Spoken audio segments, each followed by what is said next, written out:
And of course, that's when Ty gets vocal. Hello, welcome back to What Wicked Problem Are You Solving? Right? So we're back again. We had a little absence last week, but that's all right.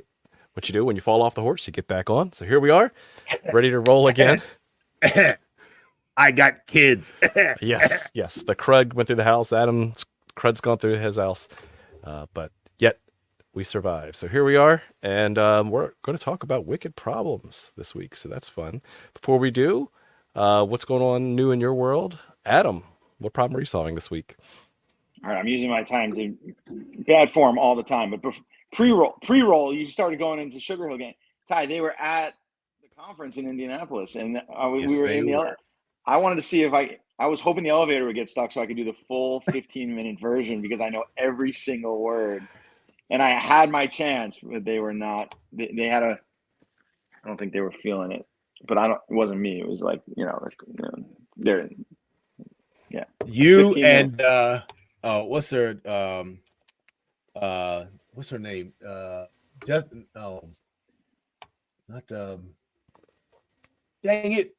Riveting. This is riveting stuff. Yeah, it really is. I know. Shut up. There's another actress that knows the whole long version of Rapper's Delight, and nice. I'll remember her name. Not Julia Roberts, but she's like the other. I don't know. All right, when we get 10,000 subs, I'll sing the whole 15-minute version with no notes. Challenge. Okay, so every 14 plus people, we need to go find your friends at www.youtube.com/@what pays, because I want to hear Adam do the full 15-minute version of Rapper's Delight. Boom. I'll do it. All right, cool. I'm sorry. You got to prove it. Ty, what problem are you solving? The problem of the day up to date literally is you all know who Rafael, Pharrell Williams is. Jesus, my brain won't. You know who Pharrell Williams is, right? Yes. Because I'm happy. Well, he has a competition called Black Ambition where he invites people to kind of do some to enter this pitch, and they can win up to $1 million. And we're trying to solve the problem of making sure that when people put in their pitches that they're really quality. Because I actually had an opportunity to review some of these pitches. Not good. And so what we're trying to do is solve the problem of a boot camp. And so we're going to create a boot camp with people who've been through the program before, and maybe with some other folks that can help support them create really good decks, because it won't be just those decks. There'll be other opportunities to put their decks in and compete.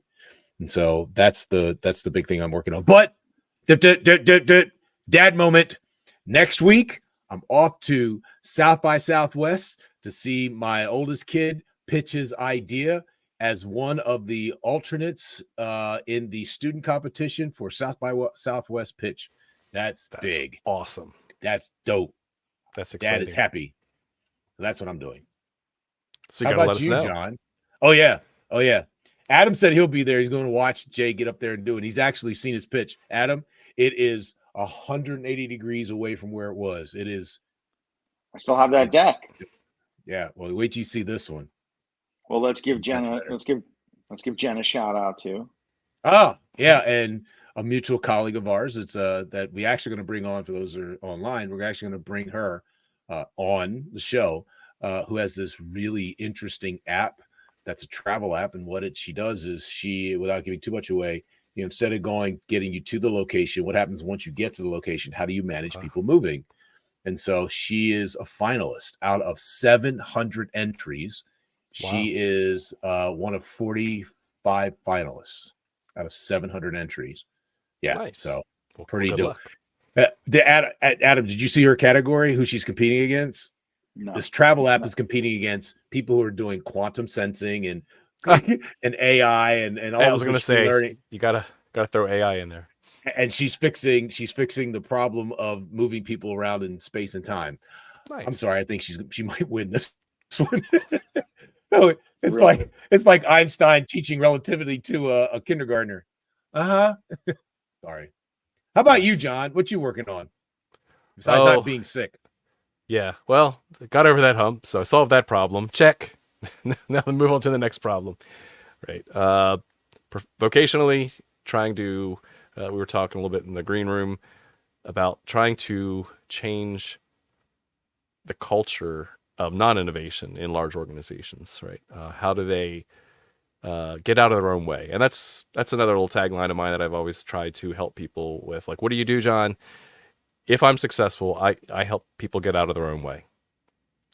Because we often put up barriers, policies, procedures, rules of thumb, incentive structures that don't serve us, and yet we don't really realize it until we stop, re-examine, break those walls down, and try again. So, yeah, been fighting with that. And then personally, got a new puppy, so I'm learning the whole lean startup cycle all over again with him. Because did that work? Nope, that didn't work. Still won't follow that. Still won't learn that trick. So can I? Are you inviting me to tell my dog bite joke again, or? Oh no! Oh, sorry, your microphone's not working. Something's wrong there. I thought I heard a. Oh gosh.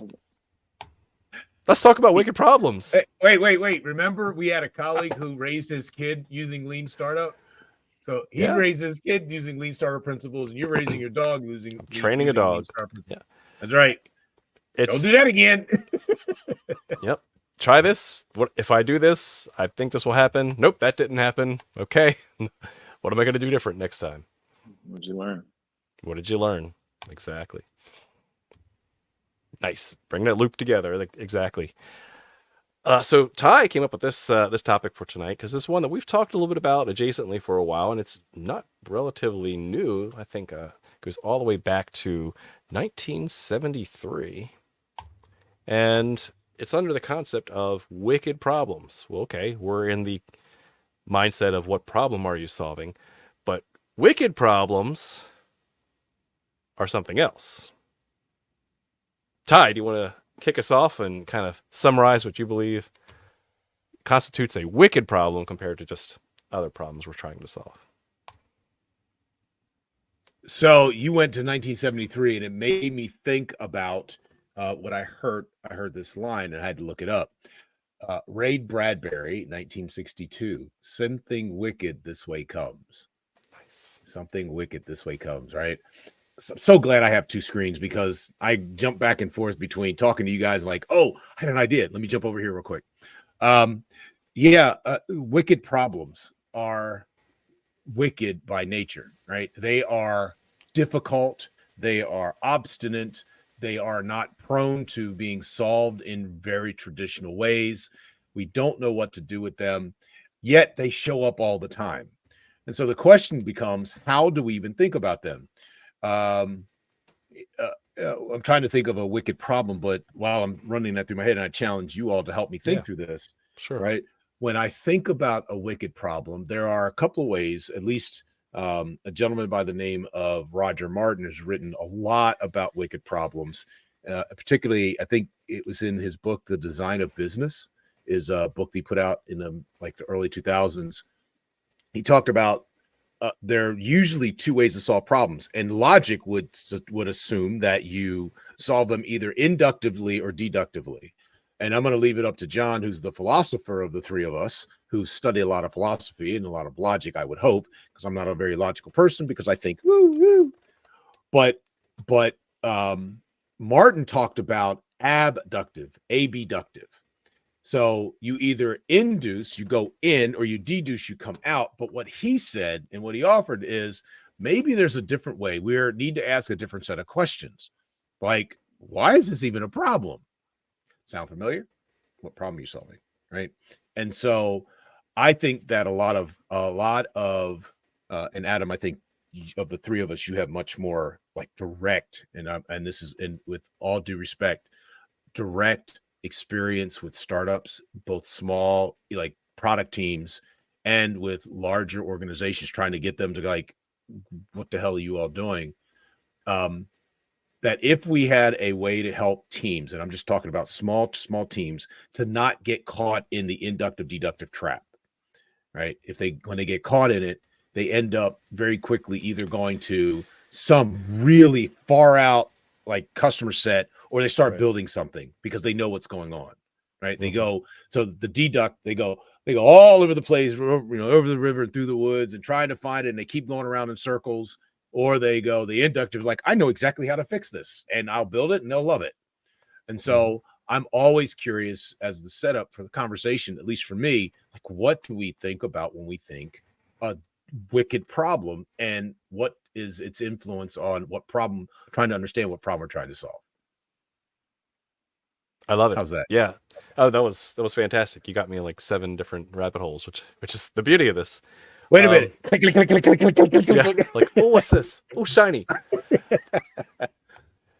Yeah. So, yeah, because I think the best summary I saw so far for abductive reasoning is actually using logic to seek the most likely conclusion based off of observation or data.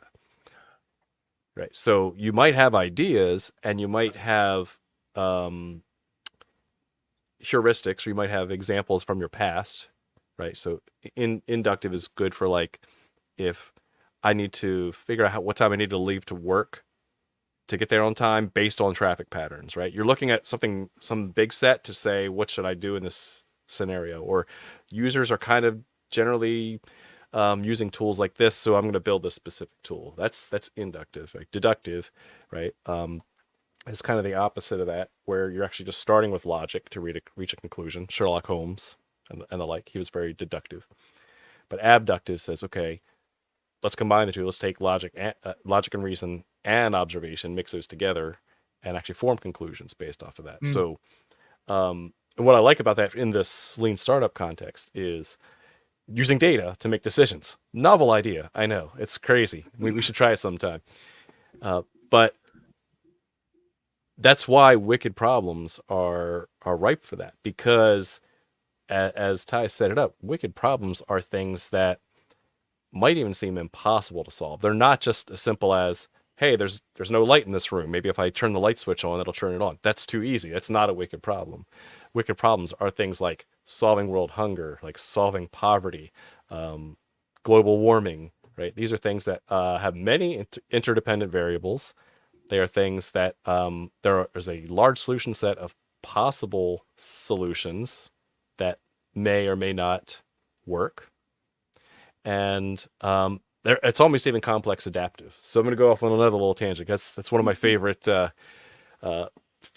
organizational constructs as well, because we're at that point in time right now. We were just talking in the green room too about how fast technology is changing, and in a complex adaptive environment, it can't be predicted.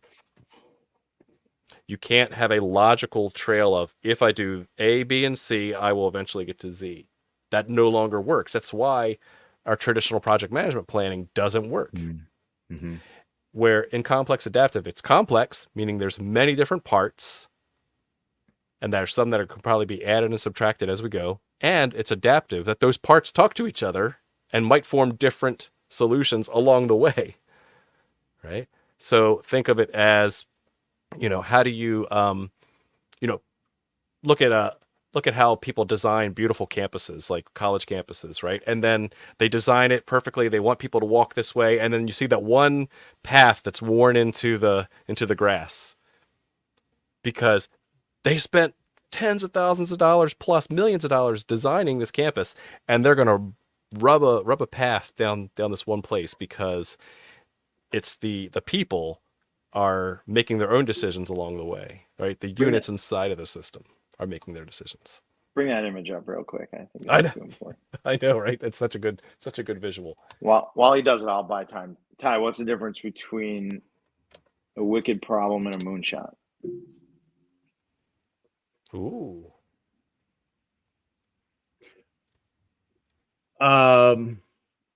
Interesting.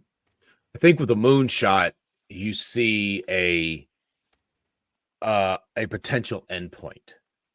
It is there. Oh, that's fucking smart, right? Freaking smart. You see an endpoint. when I'm not you worried get about the kids. I'm worried about John's algogram. That's all I'm I worried know about. you're gonna demonetize us. We're not even monetized yet. You're gonna demonetize us. It's not even. It's not a But sensitivity. It's the algorithm. yeah, I think it is a potential that you see out there.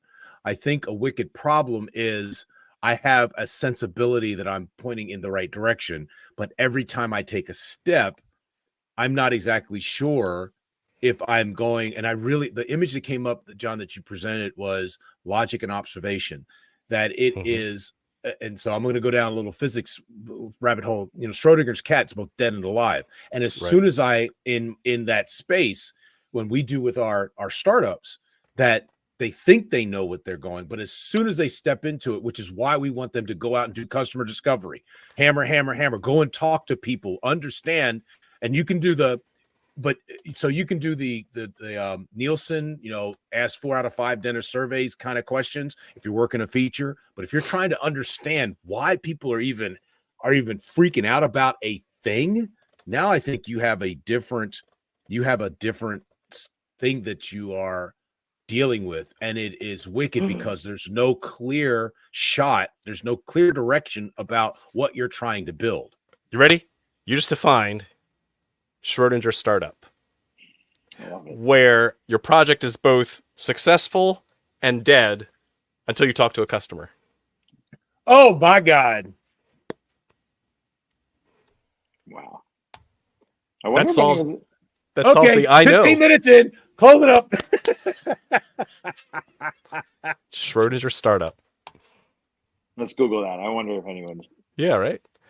While we do, I'm long past the idea that any of this stuff isn't, but that might actually be not the first. That's pretty. There you go. There's your user experience versus design. Yes, right? So we're done with it. Now we're into. Okay, burn that to the ground. That one's done. We're done. I need to see Schrodinger. What's the first result on Schrodinger's startup. On Google? Well, as you're saying that, as she's looking it up, here's one for you. That when you were saying something, how do we reduce the uncertainty? Because the wicked problem is the only way that you can get to anywhere in your Schrodinger's startup paradox locked inside the lab. It's about funding. But that's not about the thing, right? It's not about the thing before that. Right. But are you all familiar with Occam's razor? Yes. I was throw that in before, but I don't want to try to sound smart. Occam's razor is the problem-solving principle that recommends searching for explanations constructed with the smallest possible set of elements. It is also known as the principle of parsimony, the law of parsimony, right? Mm-hmm. Right. How do we do that? And so... Or the simplest answer is probably the right one. Exactly. Mm-hmm. So if we think a problem is wicked, right, and we're looking at it and go, geez, I have no idea. And we go, reduce the time to learn. I don't need a whole lot of stuff to learn whether or not I'm going in the right direction in a wicked space. Yeah. Oh, yeah. Right? Mm-hmm. Give me the fewest amount of elements that I need to figure out whether or not am I going on a moonshot expedition, or am I actually where I have some sense of direction, or am I walking around? Wait, I got an image for you. We're gonna pull it up. You remember in History of the World Part 1, and they were smoking the joint. He's like, I smell it. What's that? Roman red. Lighter. We need some papyrus. And he lights it up. He drops it in the middle, and the Roman soldiers walk up and they go, you go this way, you go this way, and I'm just gonna walk around in circles. There goes the algorithm. But we don't want that, right? We want to keep people from walking around in circles, right? Because as they walk around in circles, what do they end up with? A lot of nothing. Exactly. So, yeah, we would advocate for using a little bit more of this experimental, experiential way of solving wicked problems. I like how this is a nice little infographic that breaks down the original 1973 white paper from Riddle, and Weber. And there's 10 properties of these wicked problems that are like really big, hard, not easily solvable types of things. And so just in no particular order, right? There's a no stopping rule. Like you will never solve for world hunger because there's always people, the population is changing, the population is growing, right? So there's no way that you're ever going to be done with solving for a wicked problem, right? Like poverty, like climate change, right? The solutions are, and you can always hop in because I'm going to walk through these and just like, if you have examples or if you just want to like riff on that, come on right on in. Another one, solutions are not right or wrong, but they're better or worse. Right? What? Isn't that the basis of a hypothesis? Like, especially a business hypothesis. Mm-hmm. Because I don't know about you, Adam, but my thing is, because most of the startups that we deal with, either as engineers or as people just want to build something, they've been taught that you are right or wrong. They don't have that child mentality. Like, I don't know. They bang it into your head. Trust me, in engineering school, there is one answer. Your job is to use critical thinking to find the one answer. I'm a product of that. I can honestly say that's what engineering school taught me. I think this is a fun. I'm already skipping ahead. Let's go through. Yeah, I agree. Like, okay, no immediate or ultimate test for a solution. There's no like, oh, if we just did this, we can find out if we're done or not. Yeah, like I feel like that flies in the face of solving this small, like this incremental Schrodinger's cat. Like you need to know if you have a leading indicator or proxy metric, or are you on the right track? I don't know. If there is something like I don't want to just keep coming back to world hunger or something, but there is a way of proving if you're on the right track. Is it a scale thing? Is it I don't know. Well, if you're proving it, if you're working it along the way, and I get you that you want to be able to say the part that I keep coming back to a wicked problem is that there's humanity involved, right? Yeah. That as soon as the human touches the thing that you're trying to solve, 1 second, please. Well, let me get some philosophy in here. Ahead. So, there's a philosophical axiom that says a man never steps into the same river twice. And so I think that's where this is going, is that either the river has changed, the water has moved, it's new water, or the man has changed.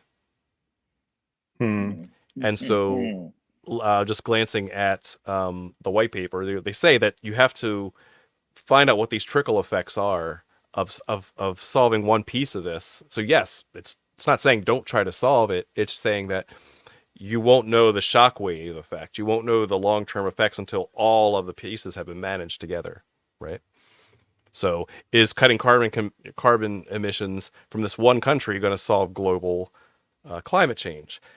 Kind of can't tell until the whole thing settles out, right? So I think that's where that's going. Let's see. Let's keep so riffing. I mean, that's above my pay grade on this philosophy, and it's amazing. So then I'd even start to buy into the no immediate test, but why no ultimate test then? You could start testing, whether it's a moonshot or an SDG or I mean, I get the framework, but I don't know. To quote Weber and Riddle, we have no way of tracing all the waves through all the affected lives ahead of time or within a limited time span. So Adam, how many of the teams you ever work with got the ultimate thing? And the only way that they ever get close is either through acquisition or IPO, right? They either they bang it out, they make $1 billion, or somebody eventually buys them out. If they make $1 billion, unless they're like NVIDIA, I don't know if you've been tracking what's happening with NVIDIA. NVIDIA is just crushing Intel right about now. They're true $1 trillion. I can't even imagine that kind of money from one company like Amazon. Or they go they get bought out, they get acquired. And why do they get acquired? They get acquired to go end up and eventually become a part of somebody else's toolkit, right? And so have you seen in this idea of the ultimate test to the solution, any team that has gotten it? I mean, they've there ain't nobody else. They've absolutely figured it out, and it's never changed. Not me. And I would say, I think both of you are right. It hasn't. And that's because what we had started this proposition with, like the speed of change is what's that quote that said the amount of information, speed of change is faster today than it has been since the dawn of man, or something. Right. Something that's along that line, like the amount of change that we've experienced in the last 10 years is multiples of whatever we experienced since the dawn of civilization. Mm-hmm. And so, and then you throw in Chat GPT and generative AI, all the rest of that right. stuff. I don't know where it's going to go, but I can assume that when I don't have to write code, I don't have to write code to create code, and that code becomes not sentient. I don't think I'm not talking about sentient code, but I'm talking about code that will always be in search of more exquisite solution set. I don't know if there's an ultimate, and that to me, I think what people are talking about when they're freaking out about generative AI. That's just me, and I don't know. So we're clearly leaning on this framework. So you asked in the beginning, like for examples, and I think that'll help us. Do they use world hunger as one? Because actually, in this article, they have a couple of examples here. Natural hazards, healthcare, the AIDS epidemic, pandemic influenza, COVID-19, right? International drug trafficking, nuclear weapons, nuclear energy, waste, and social injustice. Those are some examples. Let's see if we can build it. This is where my go back down. Let's see if we can find a guest for every one of those topics. Yeah, check. So what next one-shot solutions have consequences. In other words, Absolutely. You can't waterfall this. You can't just say we're all gonna do this and it's gonna fix, right? Or even if it fixes something, there's going to be secondary, tertiary effects for these types of problems because they're wicked by design. They are complex adaptive. Yeah, it's funny. I spent my whole lean career arguing against measure twice, cut once. But in this case, for a wicked, you have to simultaneously get everything right in a vacuum, which I agree with. But then can you prototype it and then I guess yes, you can never get it. Yeah, so it's saying you need to do trial and error. Right. Absolutely. Mm-hmm. Let's see. Next up, we have there is no final end to solutions. I alluded to that earlier, right? You're never going to solve everything because the system is going to keep changing, or what you saw for in the beginning, the target is going to move a little bit. They are unique, though. Wicked problems are unique in the sense that let's see what we have here. So, John, as you look forward, you're talking about no final solutions in the complex adaptive, and that wicked problems are for world hunger compounded by 7 billion people on the planet. What's that number? Is it n times n plus 1? The one that as you get more and more complex, the more people you add to a group.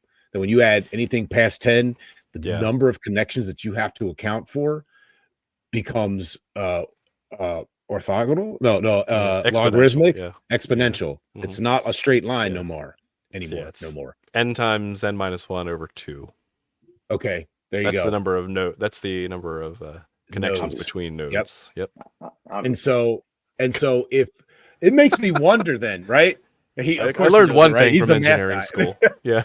Oh, by the way, ladies and gentlemen, he went to the Johns Hopkins University in Baltimore, Maryland. La-di-da. Yeah. But can you imagine? It makes me think about trying to solve wicked problems. And I think, Adam, you've talked about why do we have to talk to 100 people?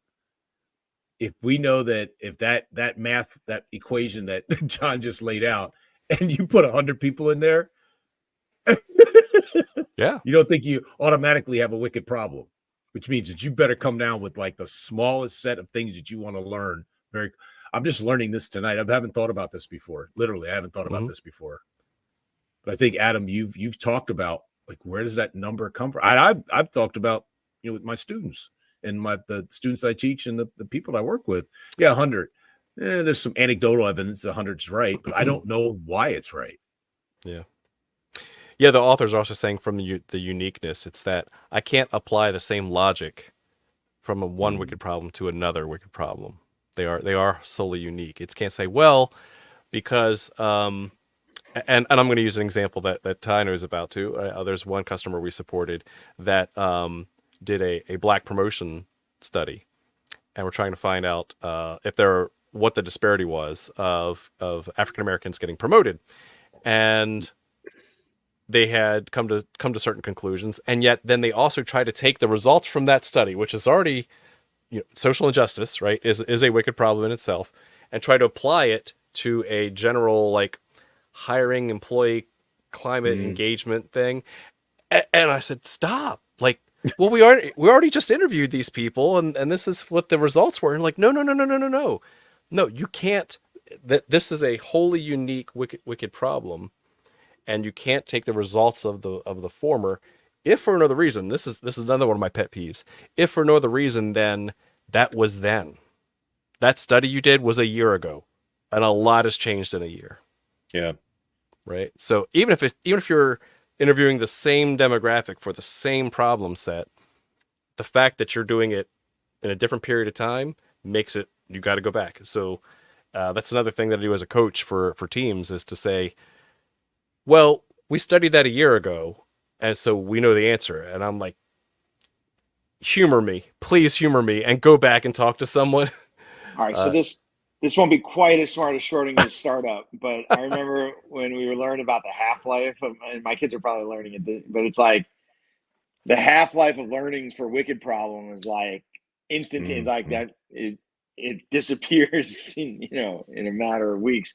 Whereas maybe the half-life of learnings for, the known knowns, or we got to go back to pull up that. How do you pronounce it? Kinefin? No, Sinn Fein. Yeah, the only variant I didn't get right is the one. Of course it is, but I wonder if we can assign different half-lives of learnings to different quadrants on the.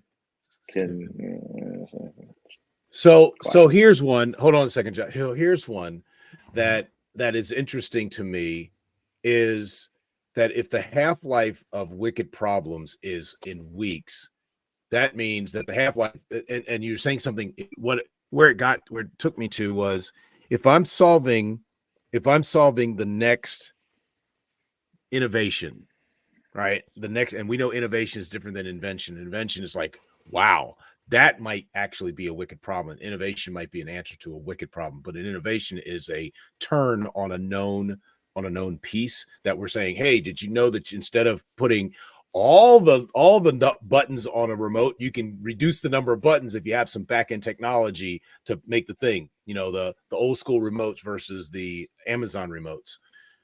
Are we ever solving, is there ever a startup that's solving wicked problems? Ooh, interesting. I don't know. Yeah. I was thinking about that. Yeah, I mean, my first answer by definition is no, especially if we're starting with target, like all the stuff that we teach, and then we could spend a lot of time dissecting. Like, again, this is sort of why I was, I don't say dumbing it down, but is it a technical? Is implicit in wicked? Is it just that it's hard? Is it that it's huge? Is again, we're seeing what it is, so I don't have to revisit that. But it's like, if a startup, is a temporary institution designed to search for scalable and repeatable, then not really, no. Wow. I don't know about you guys, but that's a pretty deep thought. I mean, that all the startups that they're not solving wicked problems, they're just like making some shit go away. Excuse me. They may end up. Yeah, they may end up solving Sure. but a startup, I think you could almost, because it was interesting, and I was obviously every Monday because I have earlier in the day, so I'm bringing this down to the practical. That's where I'm just a humble man on with the people in Calgary on Mondays, on MVP Monday, so I have to find a way to tie it in. And a woman was pitching an idea for a book series, which technically for this, was a startup. And we asked, it's not just for the podcast, we're at, what problem are you solving? And it was interesting. There came a point on the call. It's like, she's solving a problem for a lack of a specific topic of book for a specific age of kid, for a specific segment, like the teacher, the librarian, the parent. And then at some point in the call, it was like, I'm solving the screen time problem. So to me, it's almost like again, this is the oversimplified version, but it was almost like in that sense, screen time was the wicked problem. She's not really solving this. It sounds right because everyone acknowledges that screen time is a huge problem. So then if you say that's the problem you're solving, everyone kind of leaves you alone. But with that, there's a million different solutions to screen time, right? Like exercise and discipline and the education system and the tech companies, so I don't know. I sort of saw this different level of like to bring this back to the podcast, like what problem is she solving? Is she solving this localized problem related to reading and education, or was she solving this ubiquitous, maybe wicked problem of screen time? I don't know. Yeah. And I would argue that the only reason I forced the issue and brought it up is because I would argue as a startup, she was not solving the wicked problem of screen time. She was solving, an education problem, which is totally valid. So what if we were to think about that as an abductive problem? And so part of, again, going back to Martin, talking about this idea of why, and laying that out. It's not a how or what, inductive or deductive, but why is it a problem? What would that have looked like? And maybe you've got there. I'm asking you, this is a question, Adam, maybe you got there. But what would have happened if at MVP Monday it was like, so why is this a problem that needs to be solved? The screen time versus the book time. I'm wondering what that would have looked like. We didn't get there. As with a lot of these, again, now we're getting really I'm happy to stay into the philosophical piece of this, but into the startups that we talk to, we're pressuring people to come up with a place to start. So why is screen time a problem in the context of this conversation is a huge, I think fits kind of pretty analogously, is that a word, to what we've been talking about. And why is, why are there not this certain book series? And that's just like a marketing, is it a problem? I don't know we don't even know that it is a problem, right. With all due respect to the pitch. So we certainly don't know that it solves the screen time problem. Right. And so this gets back to the other stuff we talk about in evidence and linking, I don't know how to make that leap necessarily, but yeah, I don't know that there was a problem. Almost say was there a gap in the market? A gap in the market isn't, doesn't link back to wicked problem. So I wanted to put this out. Oh, it shows up pretty nice on here. And excuse because people steal your books. Look at that. Questions are the answer. There you go. Yeah, there you go.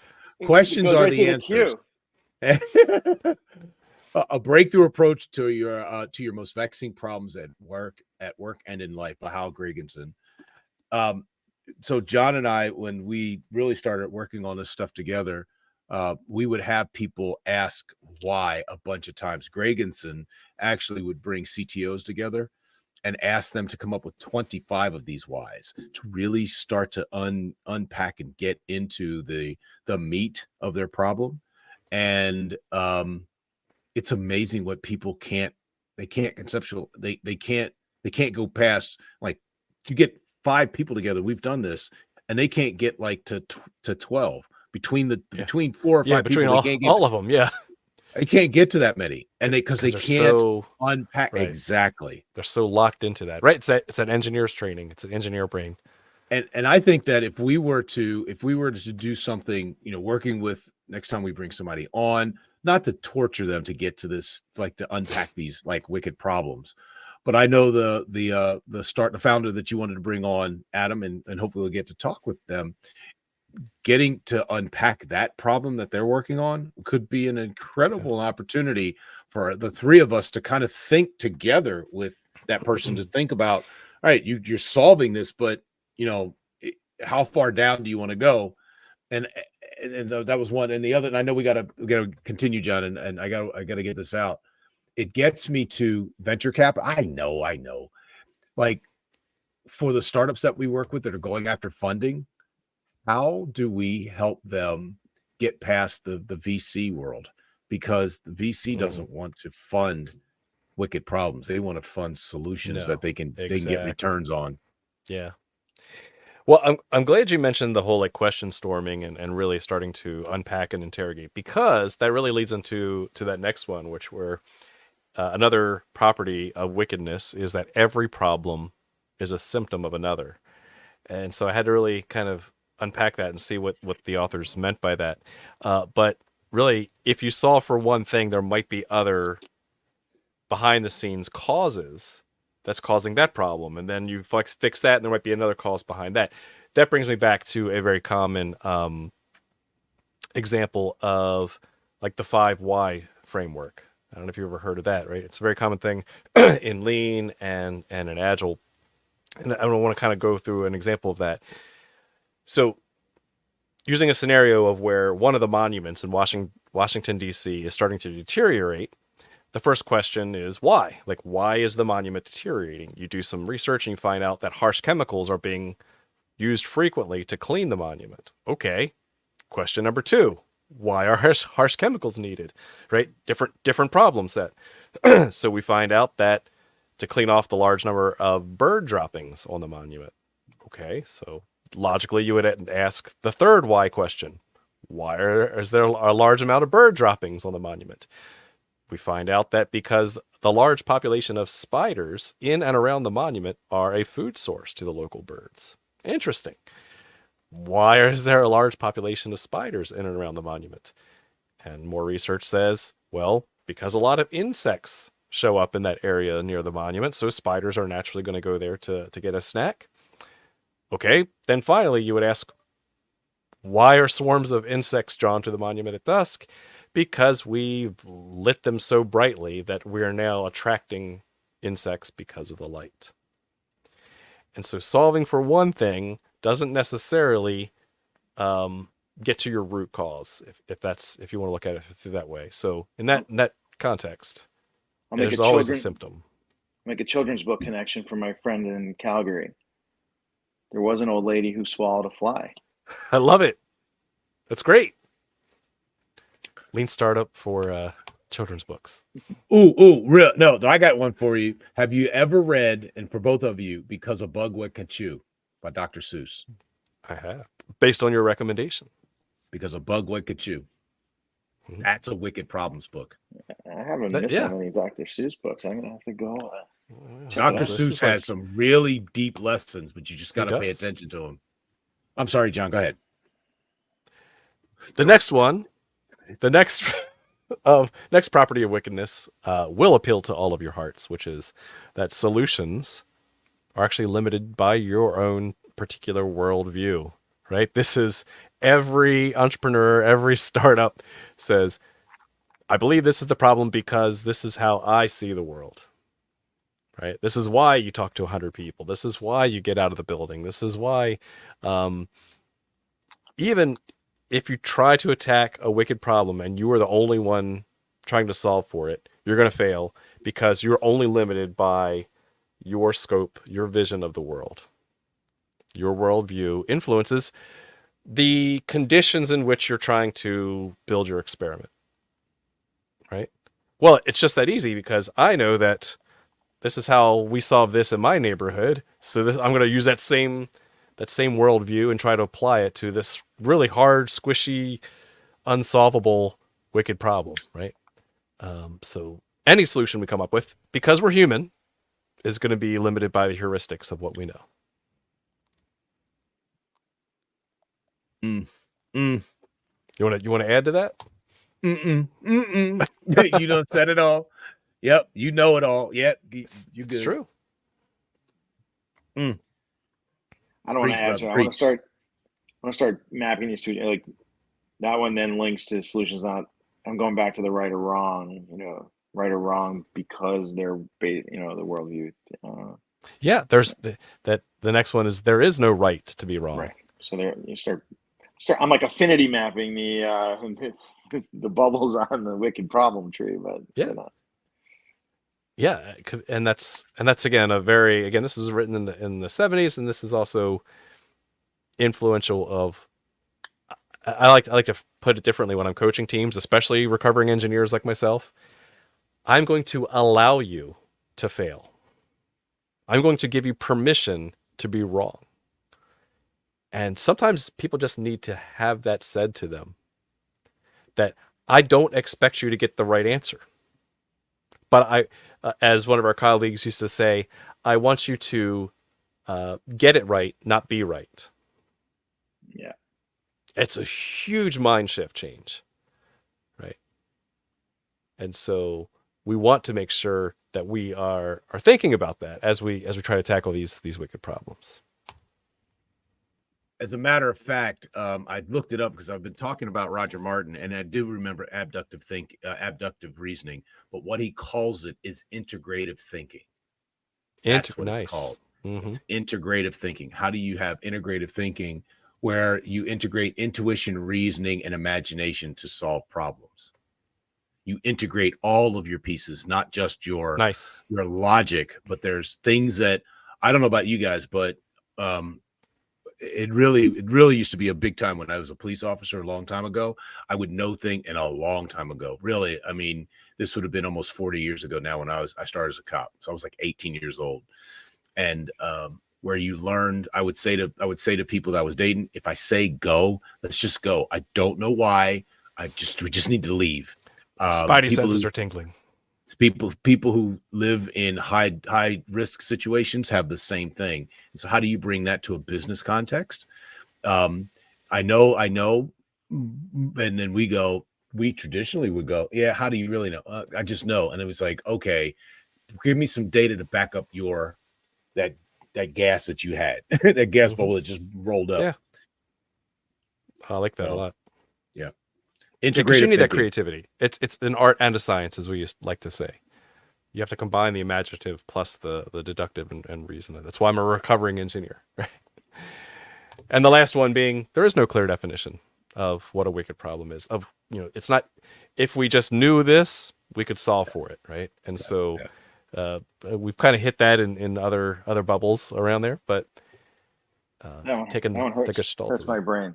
That one hurts my brain. So I'm glad we're out of time on that one. It goes against everything, but I guess that's okay, because we already said that a lot of the startups are not, we're talking, and even some of those product teams individually are not solving wicked problems yet at their first crack at it. Right. So, I think we're going to see more. I'm sorry, Adam, you're going to say? No. Yeah, I think that we're going to see startups that are solving wicked problems because we're developing technologies that heretofore just don't make any sense. And it's like quantum mechanics, like quantum sensing and quantum what? And they're going to help us solve problems that we couldn't even imagine because we didn't have the tools. And I think I'm more talking dual use than problem centric. Sure. We didn't have any tools just even conceptualize some of this stuff. And they're going to start, I think the tools are going to help them back into solving wicked problems. Like what's the John owns one of those cars that drive by themselves, right? That's electrified, heretofore not to be named. How do you solve the problem of run the pedestrian or save the passenger? The trolley problem. That's a really wicked problem. Absolutely. It's a really wicked problem. And we're going to have tools to help us figure that, but we got a conception. I think that integrative thinking, I know Martin talks about this, and I'll stop on this, that he really is big on integrative thinking, because it's not just logic, it's intuition, it's creativity, it's all of it combined to think about how to solve some of these really difficult things. So that's all. Nice. This was a good Awesome. show, guys. I appreciate you. I love it. How do you know? You have one data point, Ty. Because I feel good, man. Because I feel good. I said so. Because that's right. I said so. I don't give a doggone what. Because I know. They got a new camera. They got a new camera. That's right. Ain't I pretty? Look at that. Ain't I Look at pretty? that. It's crispy. Crispy. Crispy. Crispy. All right, Ty. Final thoughts on wicked problems. Go. Wicked problems in the startup world are rare, but when you find them, make sure that you use all of your tools and not just your logic. Ooh, I like it. It's that art and the science, right? Thank you. Yep. Beautiful. Very good. Beautiful. All right. Over to you, Adam. All right. Related to that car, I think Ty was talking about, I am surprised. Just big disclaimer, this is not my expertise, but I'm surprised we made it the whole hour without talking about first principles. I think Oh, yeah. talking about the half-life of learning. So really need to, like, just because we did it that way. And on also when Ty brought up Occam's razor, I think between those two things, I think maybe we dedicate a whole show on that. Yeah, I'm surprised that didn't come up this hour. Well, that save it for next time. That's kind of dope. John, how about you? All right, let's see. Let's talk about it. There's the trolley problem. Have you ever heard of the trolley problem in philosophy, right? Do you interact with a trolley?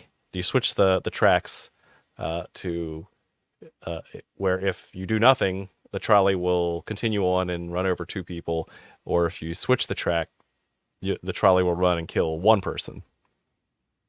So it's hard because there's a lot of variations of this, but it's about what we were just talking about.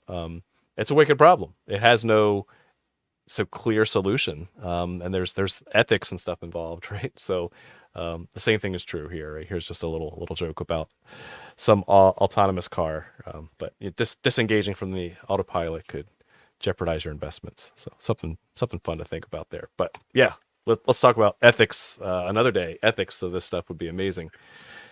So what are we going to talk about next time? We're going to find, I don't know, Adam and I are going to be in Austin. So we may be broadcasting, maybe one to go in the can if we're not going to do it live. Yeah. And we need to make sure that we get another human other than these three chuckleheads having a conversation about how do we solve a problem. Mm-hmm. All right. I think next week we're gonna let's continue that. Next week, I don't know who we're promising that. Next week we'll get someone solving some wicked problems on. Then the week after that is South by. Oh, that's week right. After that, we got a week in between. Cool. And start getting some people up here. Nice. Well, just because you have problems that are wicked doesn't mean we shouldn't be solving for them, because they need to be solved. Just smash the subscribe for our YouTube channel. It helps us grow. youtube.com/@whatpays for what problem are you solving? Awesome. That'd be great. See you all next week, and go forth and do good things. Later, guys. All right, gents.